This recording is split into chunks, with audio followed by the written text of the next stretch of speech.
Mes chers étudiants, bonjour. Le coronavirus s'éloigne, mais le professeur Brebru est toujours parmi nous. Petite invocation avant de commencer cet exercice. Bien, alors aujourd'hui, analyse convexe. On va faire l'exercice 1 du polycopier, qui est un exercice pas du tout évident, qui demande une bonne maîtrise de l'analyse réelle. Alors, on va voir de quoi il s'agit. Je me donne une fonction d'un intervalle i dans R, et je la suppose convexe. Je la suppose continue. Et justement, je m'intéresse à une caractérisation de la continuité plus simple que l'inégalité de convexité. De la convexité. Donc, ce qu'on va essayer de montrer, c'est que la convexité de f, ça équivaut à dire que, quel que soit x, y appartient à i, f de x plus y, c'est-à-dire l'image du milieu de x, y, est inférieure au milieu de l'image. Ce qui, graphiquement, vous dit la chose suivante. Vous prenez x, prenez y, et le milieu, donc là, c'est x plus y sur 2, et donc là, ça dit que ce point-là, c'est plus petit que la moyenne de ces deux points. La moyenne de ces deux points est à peu près là. C'est-à-dire que ce point-là se trouve en dessous de ce point-là. Bien, alors, il y a un sens qui est absolument évident, c'est le sens direct, parce que je vous rappelle que l'inégalité de convexité vous dit que quel que soit x, y appartient à i, et quel que soit lambda appartient à 0, 1, et bien f de lambda x plus 1 moins lambda y est majoré par lambda f de x plus 1 moins lambda f de y, c'est la première caractérisation des fonctions convexes. Et donc, comment obtenir cet énoncé ? Vous voyez que c'est juste le choix de lambda égale 1,5. Autrement dit, cet énoncé-là est une conséquence immédiate de celui-là, pour un cas très très particulier. Et donc, toute la force de l'exercice, c'est de montrer que sous l'hypothèse de continuité,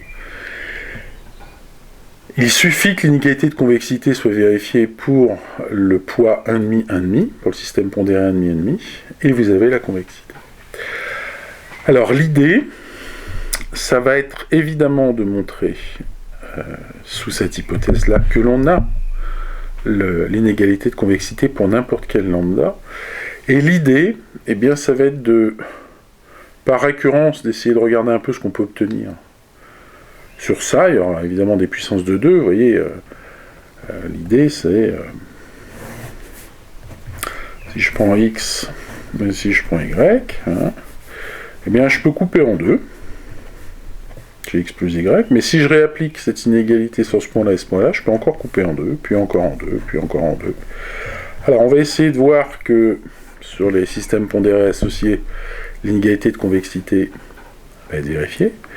Et en fait, en faisant tendre, vous voyez, c'est une dichotomie en fait, en coupant les intervalles à l'infini, eh bien on va obtenir une suite de points, ici, qui sera dense dans x et y. Et le point, c'est que on va montrer que cette inégalité est vraie pour ces systèmes de poids lambda moins lambda. Et comme c'est dense, eh bien pour n'importe quel lambda réel dans 0, 1, on pourra trouver une suite qui converge, et c'est là qu'on va utiliser la continuité de f. Et là, on va donc montrer pour tout lambda. Donc voilà la stratégie.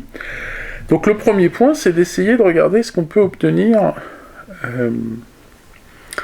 sur ce type d'inégalité.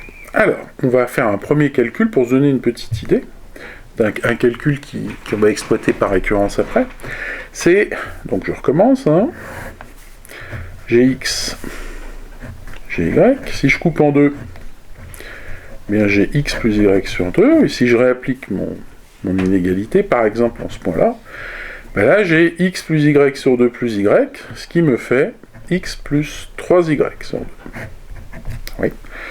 Et donc là on voudra montrer que f de sur 4, pardon, faut que je divise par 2. Je voudrais montrer que cette valeur, la valeur de f en x plus 3y sur 4, c'est plus petit que la moyenne de la valeur de f en ça et la valeur de f en ça. Sachant que la valeur de f en ça, je sais que c'est plus petit que la valeur de f en x plus la valeur de f de y sur 2. Alors regardons comment on peut s'en sortir. Bon, premier point, donc j'ai x sur 4, et ici j'ai 3/4 de y. Premier point, c'est que 1/4, 3/4, c'est un système pondéré, donc ce point-là, il est bien à l'intérieur de l'intervalle xy, et qui est inclus dans i, donc je suis bien dans i, ça a bien un sens. Ok, c'est donc ce point-là. L'astuce, c'est de réécrire 3/4 sous la forme 2 plus 1, en fait. Donc d'écrire que ça, c'est f de x sur 4 plus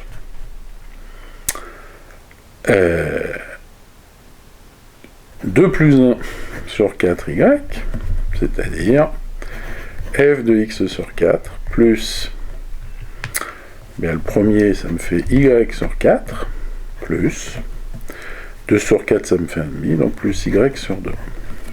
Bien. Et une fois que j'ai ça, eh bien, il s'agit de factoriser par 1,5. Et si je factorise... alors, pardon, je me suis encore trompé. Non, je me suis pas trompé, c'est bon. Ça, je remarque que ça me fait f de une demi-fois. Donc si je factorise par 1,5 ici, bien j'ai x plus y sur 2, plus y. Oui, bien, alors ça évidemment ça vit dans i, mais le point c'est que ça vit certainement dans i, le x plus y sur 2. Et donc je peux appliquer cette propriété-là qui me dit que ça c'est inférieur à une demi-fois f de x plus y sur 2 plus une demi-fois f de y. Bien, mais si maintenant je réapplique cette inégalité à ça, mais ça va donc être inférieur à... Alors, 1,5 fois 1,5, ça me fait 1/4. 1/4 de f de x plus f de y. Et puis j'ai ce petit rabio plus 1,5 f de y. Mais si je réduis au dénominateur, c'est-à-dire au dénominateur 1/4, mais vous voyez que ça vaut précisément 1/4 de f de x plus 3/4 de f de y. Et donc vous avez montré votre inégalité de convexité ici pour le choix lambda égale 1/4. Oui. Bon, eh bien, ce qu'on va essayer de montrer, c'est que dès qu'on prend des lambdas de la forme m sur 2 puissance n, avec n un entier plus grand que 1, et comme c'est un poids, il faut que ça soit compris entre 0 et 1, eh bien on va prendre m, qui va donc varier de 0 à 2 puissance n, donc m appartient à 0, 2 puissance n, on va montrer que, donc quel que soit n supérieur à 1, quel que soit m appartient à ça, j'ai f de m sur 2 puissance n x plus 1 moins m sur 2 puissance n de y qui est majoré par m sur 2 puissance n de x plus de f de x pardon plus 1 moins m sur 2 puissance n f de y. C'est-à-dire, on veut montrer que l'inégalité de convexité ici, elle marche pour ce lambda-là. Pour tout n, et tout m qui varie entre 0 et 2 puissance n. Alors, on va regarder que, en fait, il s'agit d'une propriété qui porte sur n, donc on va essayer de la montrer par par récurrence, hein, donc la preuve va se faire par récurrence sur n plus grand que 1.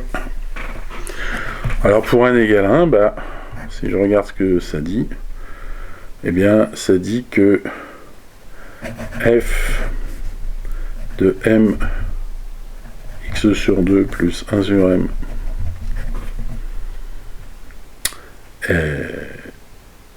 sur 2. C'est m sur 2, pardon, plus 1 sur m sur 2.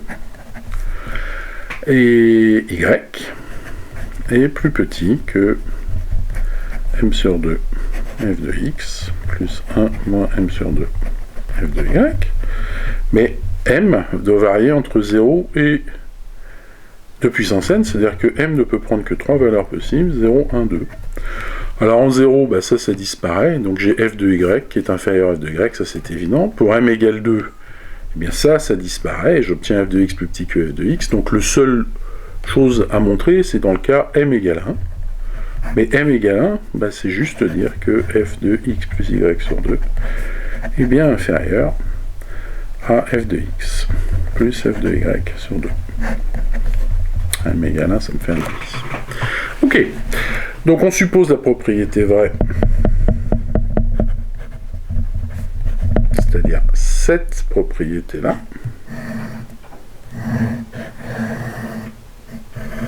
apportée pour tout m. On suppose la propriété vraie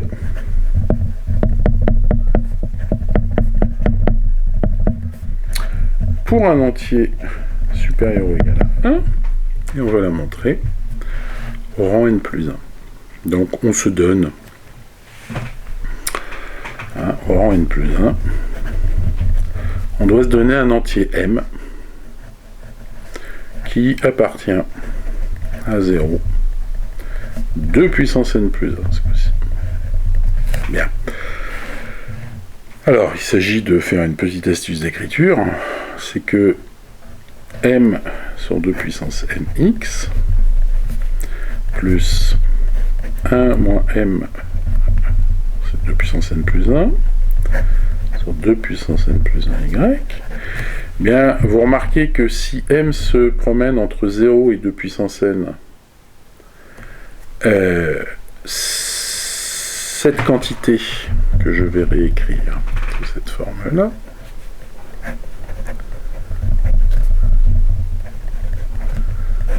là je vais réduire au même dénominateur, donc j'ai 2 puissance n plus 1 moins m, sur 2 puissance n plus 1, y. Et donc si m se trimballe entre 0 et 2 puissance n, c'est-à-dire la moitié, bien vous voyez que cette quantité-là se trimballe entre 2 puissance n et 2 puissance n plus 1. Et comme je peux, dans l'inégalité, permuter le rôle de x et de y, vous voyez qu'on peut, pour démontrer cette propriété pour tout m, on peut juste se contenter de prendre m compris entre 0 et 2 puissance n. Si jamais vous êtes au-dessus de 2 puissance n, vous permutez le rôle de x et y et vous obtenez évidemment le même résultat. Il n'y a aucune hypothèse sur x et y, il n'y a aucune... x et y ne sont pas ordonnés, hein. J'ai pris évidemment n'importe quelle paire de réels dans I. Ok, donc on suppose, sans perte de généralité, hein, on suppose que m est un élément de 0 de puissance n. Ok. Et donc bah, je vais reprendre cette écriture-là et je vais essentiellement utiliser la même astuce que ce que j'ai fait pour le cas 1 quart, 3 quarts. C'est-à-dire je vais casser ma somme en écrivant que donc je suis à m sur 2 puissance n plus 1 x, et puis il s'agit de triturer ça un petit peu, et ça je vais l'écrire sous cette forme là. Je vais écrire que c'est 2 puissance n moins m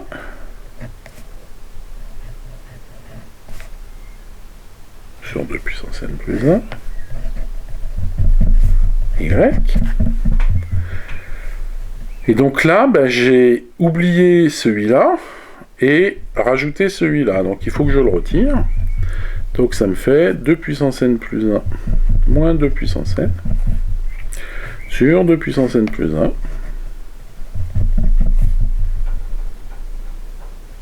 C'est exactement ça, y. Oui. Bien. Seulement que vaut 2 puissance n plus 1 moins 2 puissance n, ça vaut 2 puissance n. On est d'accord? Donc, si je factorise par 2, eh bien ça me fait une demi-fois. Je vais regrouper ces deux termes-là. M sur 2 puissance n, x plus 2 puissance n moins m, 2 puissance n y. Plus, donc là on a dit que 2 puissance n plus 1 moins 2 puissance n, c'est 2 puissance n. Et 2 puissance n, comme j'ai factorisé par 1, 2, ça me fait 2 puissance n sur 2 puissance n, mais il me reste y. Oui. Ok, je vais prendre f de cette quantité. C'est f de, vous voyez ici, ça va être grand x, mais ici c'est grand y. Et donc, j'ai f de m sur 2 puissance n plus 1 de x plus 1 moins m sur 2 puissance n plus 1 de y, qui est donc égal à f de grand x plus grand y sur 2, mais j'utilise mon hypothèse, ça c'est majoré par 1 demi de f de grand x, mais grand x c'est cette quantité-là, c'est m sur 2 puissance n, x plus 2 puissance n moins m sur 2 puissance n y, plus 1 demi de f de grand y qui vaut petit y. Très bien. Maintenant, par hypothèse de récurrence, eh bien cette quantité-là, vous voyez que ça me fait bien 1 moins m sur 2 puissance n. Pardon, ici, l'hypothèse de récurrence. Et surtout, c'est là où vous voyez toute l'importance d'avoir pris m entre 0 et 2 puissance n, c'est que je peux appliquer mon hypothèse de récurrence. Donc ça, c'est plus petit que une demi-fois cette quantité, c'est-à-dire m sur 2 puissance n plus 1, f de x, plus, eh bien, 2 puissance n moins m sur 2 puissance n plus 1, f de y, plus 1 demi de, f de y, plus 1 demi de f de y.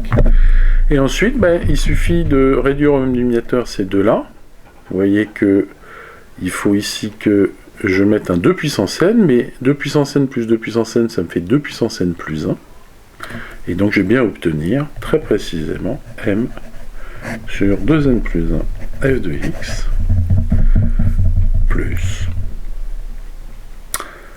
2 puissance n plus 1, moins m, sur 2 puissance n plus 1, f de y. Et j'ai donc montré ma relation n plus 1, c'est-à-dire que j'ai montré que la proposition est héréditaire, elle est initialisée en 1. Donc, cette proposition est vraie. Alors, je vais la réécrire autrement, cette proposition. Voilà ce qu'on vient d'établir. On vient d'établir que, quel que soit n supérieur ou égal à 1, quel que soit m qui appartient à 0 de puissance n, si on pose lambda égale m sur 2 puissance n, eh bien j'ai f, quel que soit x, y qui appartient à i, on va bien quantifier, j'ai f de lambda x plus 1 moins lambda y, qui est inférieur à lambda f de x, plus 1 moins lambda f de y. On vient de montrer qu'il y a beaucoup de...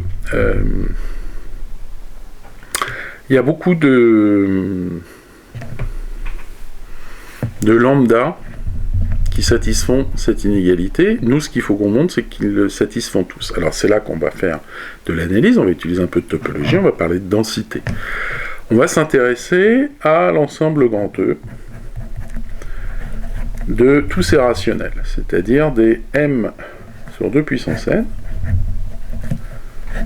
avec n qui est supérieur ou égal à 1, et m qui appartient à 0 de puissance n. Donc je l'ai dessiné tout à l'heure.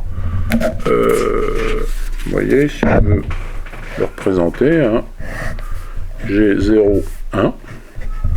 Et en fait, bien, je commence, c'est de la dichotomie. Je découpe 1,5. Ici, ensuite, je vais avoir 1 quart. Ça va correspondre pour n égale 2, m égale 1. Puis je vais avoir 3 quarts. Et ainsi de suite, je découpe. Ben, vous voyez, quand je les collectionne tous, ben, on voit bien intuitivement qu'à la fin, l'ensemble que je vais obtenir, l'ensemble grand E, il est dense dans 0. Donc ce qu'on veut montrer, c'est que E est dense dans 0, 1. Donc je vous renvoie à votre cours de topologie. La densité, c'est, alors du point de vue topologique, c'est-à-dire que l'adhérence de E dans 0, 1, c'est 0, 1 tout entier. Du point de vue séquentiel, c'est dire que tout élément de 0, 1, et c'est ça qu'on va utiliser tout à l'heure, est limite d'une suite d'éléments de E, mais dans le cas de la topologie de la droite numérique, dans le cas réel, ça c'est équivalent à ce qu'on appelle la densité pour l'ordre, c'est-à-dire, il s'agit de montrer que, quel que soit A plus petit que B, qui sont dans 0, 1, bien il existe un élément, lambda, qui appartient à E, tel que lambda soit coincé entre A et B. Ça, on montre en topologie que c'est équivalent à la densité séquentielle qui, pour les espaces métriques, est équivalente à la densité des espaces topologiques. Si vous avez des doutes là-dessus, je vous engage à aller sur ma page web consulter mon cours de topologie, où tout ça est évidemment démontré. À l'époque où je faisais encore le cours de topologie en L2. Bien, alors on va montrer ça. Bah, ça c'est très très simple. Hein. C'est la méthode, c'est toujours la même méthode, hein, c'est la méthode des tiroirs de Dirichlet. Hein. Vous avez 0, petit a, petit b et 1. Le constat, c'est que la suite 1 sur 2 puissance n, elle tend vers 0. Oui, en n. Donc il y a un rang à partir duquel bien, vous allez retrouver ici un 1 sur 2 puissance n. Alors, pardon, excusez-moi, c'est pas par rapport à A, c'est par rapport à la longueur de l'intervalle. Ici, je vais mettre epsilon, c'est-à-dire b moins 1. Comme le b est supérieur à A, bien ça c'est strictement positif, et donc, eh bien, je vais avoir 0, je vais avoir epsilon ici, je vais avoir A qui se promène là, et je vais avoir, alors en fait, cette longueur-là va être égale à la longueur qui sépare A et B. Et donc, alors je reprends l'argument, c'est que la suite 1 sur 2 puissance n, elle tend vers 0. Ça veut dire qu'à partir d'un certain rang, elle va être en dessous de epsilon, puisqu'elle est positive. Oui. Donc j'affirme qu'il existe un rang n supérieur à 1, tel que 1 sur 2 puissance n est strictement inférieur à epsilon. Bon, et je prends ce 1 sur 2 puissance n, et nous, ce qu'on a le droit de faire, bien, c'est des éléments de la forme m sur 2 puissance n, c'est-à-dire les additionner. Donc, par exemple, j'ai pris ça, bah, je vais l'additionner une fois, puis 2 fois, puis 3 fois, puis 4 fois, puis 5 fois. Puis à un moment, bah, il va arriver fatalement que je dépasse A strictement. Tout le point, et la raison pour laquelle on a pris cet n-là, qui était plus petit que epsilon, ça va être de montrer que quand je dépasse A, eh bien je ne dépasse pas B. Et autrement dit, l'élément que je vais obtenir ici, qui va être m sur, donc m epsilon, m sur 2 puissance n, eh bien il va être strictement supérieur à A et strictement inférieur à B, ce qui est bien le lambda que je vais chercher. Alors celui-là, on va le construire explicitement. Donc on cherche... Oups. On cherche un m entier tel que, alors, je veux le premier qui dépasse, c'est-à-dire, j'accepte que celui d'avant soit égal à A, en tout cas lui soit inférieur. Donc ce que je veux, c'est que m-1 sur 2 puissance n soit inférieur ou égal à 1, oui, mais que le rang suivant, c'est-à-dire m sur 2 puissance n, soit strictement supérieur à 1.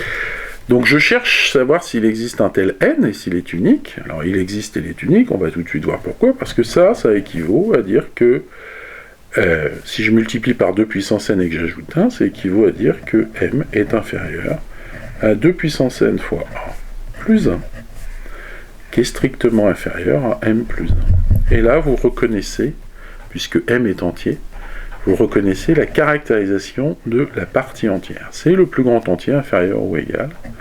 Donc,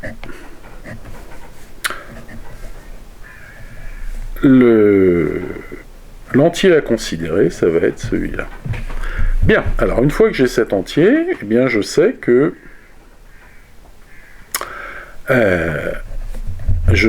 cet élément-là est strictement supérieur à 1.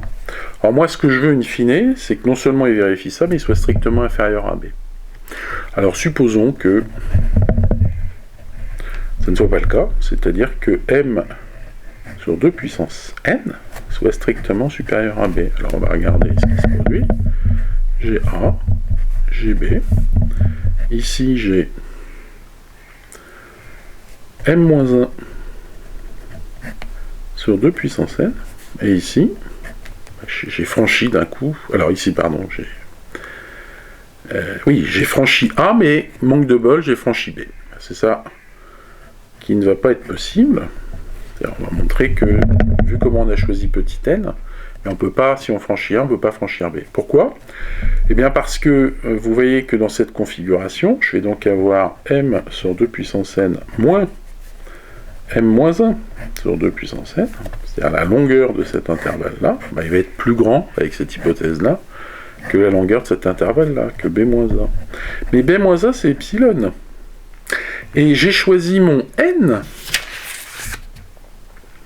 je l'ai choisi pour qu'il soit strictement inférieur à epsilon. C'est-à-dire ça, c'est strictement supérieur à 1 sur 2 puissance n.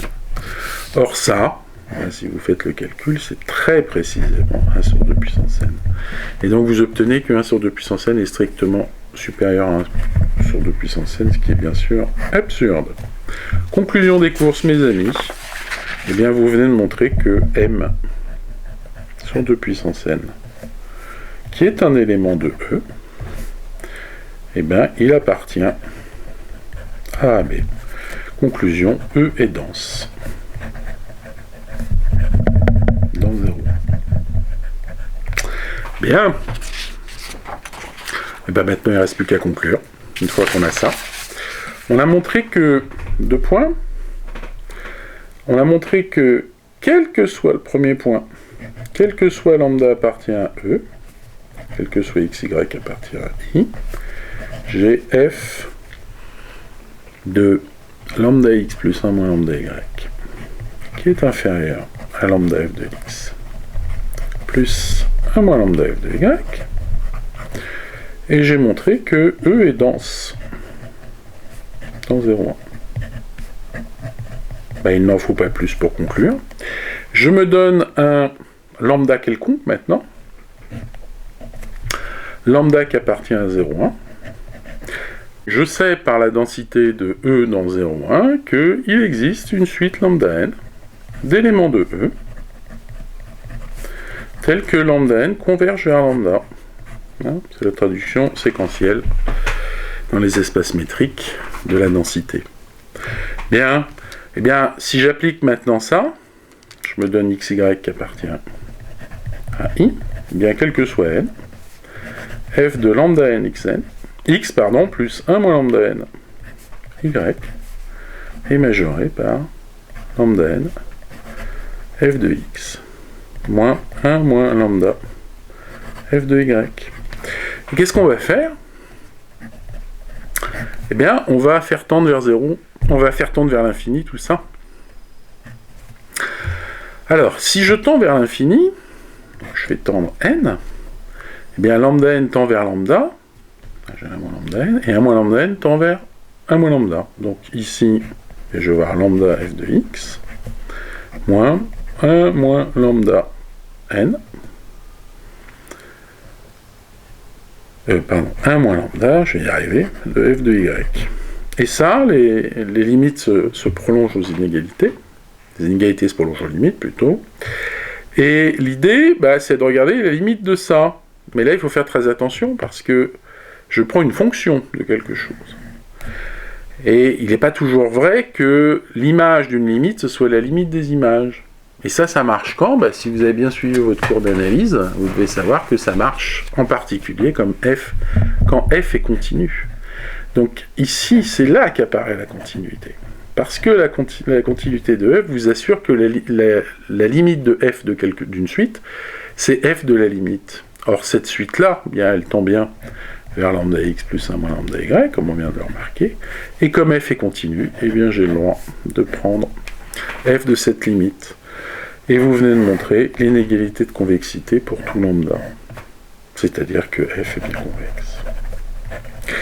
Voilà, mes chers étudiants. Cela achève cet exercice qui, je trouve, assez joli. Ça utilise des propriétés d'analyse réelle très jolies. Dans un bon cours d'analyse réelle, on commence par ces histoires de notions de topologie de la droite numérique, de densité, de passage d'inégalité. Essentiellement, il faut maîtriser cette notion de densité et le théorème de passage à la limite pour une fonction continue. Voilà. J'espère que cette correction vous aura apporté tout le bonheur souhaité, et dans l'attente de vos nouvelles, je vous prie, madame, monsieur, d'agréer l'expression de mes sentiments distingués. Voilà.